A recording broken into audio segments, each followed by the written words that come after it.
Kapan Yesus Kristus pernah mengiming-imingi orang? Kalau engkau ikut aku, kalau engkau beriman kepadaku dengan sungguh-sungguh, engkau tidak akan pernah menderita, engkau tidak akan pernah sakit, engkau tidak akan pernah mengalami kesulitan. Kapan? Yesus tidak pernah bilang itu. Yesus tidak pernah memberikan sorga telinga. Justru minggu lalu kita membaca ada orang yang datang menawarkan diri. Bukan Yesus yang panggil, tapi dia justru menawarkan diri. Guru, Tuhan, aku mau mengikut engkau kemanapun engkau pergi.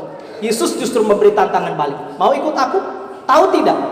Burung punya sarang, singa punya liang, tapi aku bantal pun tidak ada, tempat menyandarkan kepala pun tidak ada. Mau ikut aku? Yesus, saya kira bukan, coba orang pikir, apa betul Yesus tidak punya bantal? Apa betul tempat menyandarkan kepala pun Yesus tidak ada? Tidak mungkin. Yesus punya segala-galanya. Surga dan bumi dia punya. Ingat kita bahwa waktu di Matius pasal 28, sebelum Yesus naik ke surga, Yesus bilang begini, segala kuasa di surga dan di bumi telah diberikan kepadaku. Apa yang kurang? Masa bantal pun tidak ada?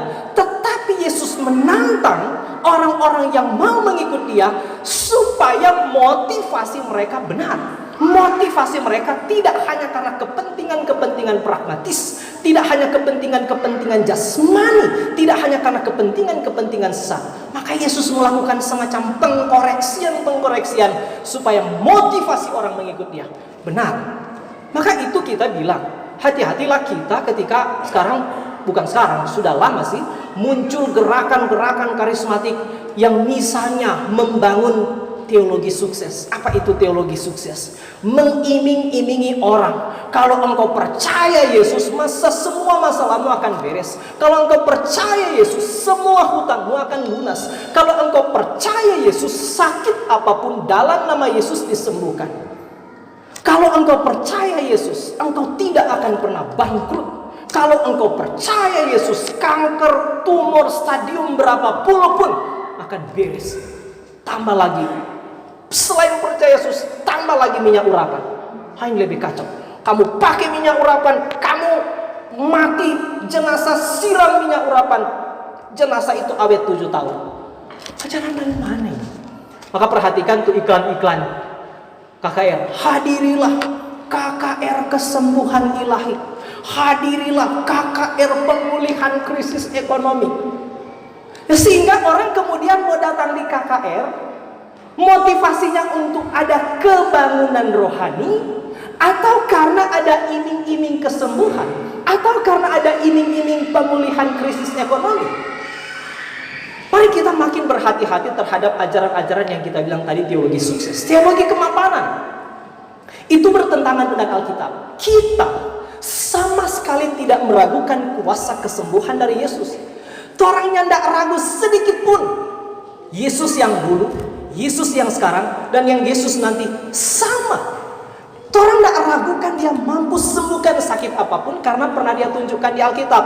Orang perempuan sakit pendarahan berapa belas tahun sembuh. Orang sakit lumpuh selama 40 tahun sembuh. Orang buta sejak lahir sembuh. Orang tuli mendengar, orang bisu berbicara, yang sakit kusta sembuh. Dan semua yang sakit apapun yang pernah dijamah oleh Yesus sembuh. Bahkan orang mati dibangkitkan. Maka kita bukan berarti tidak percaya kuasa mujizat yang boleh dikerjakan oleh Yesus Kristus. Tetapi maksud saya ialah, mari kita melakukan koreksi-koreksi terhadap ajaran-ajaran gereja yang kadang-kadang kita bilang mengarahkan kita untuk membangun teologi sukses, teologi kemapanan. Itu sangat berbahaya. Justru beberapa minggu ini, satu kata kunci yang diulang-ulang, menjadi pengikut Kristus berarti siap menderita. Siapa bilang Hamilasu tidak percaya mujizat? Saya percaya, sangat percaya. Mana mungkin saya akan mengajar jemaat tidak usah percaya mujizat, tidak usah percaya penyembuhan ilahi, tidak usah percaya pemulihan krisis ekonominya. Tidak. Cuma yang kita bilang tadi, mari kita berhati-hati. Motivasi kita mengikuti Yesus karena apa? Karena iming-iming itu kan. Maka Yesus Kristus justru menantang semua orang.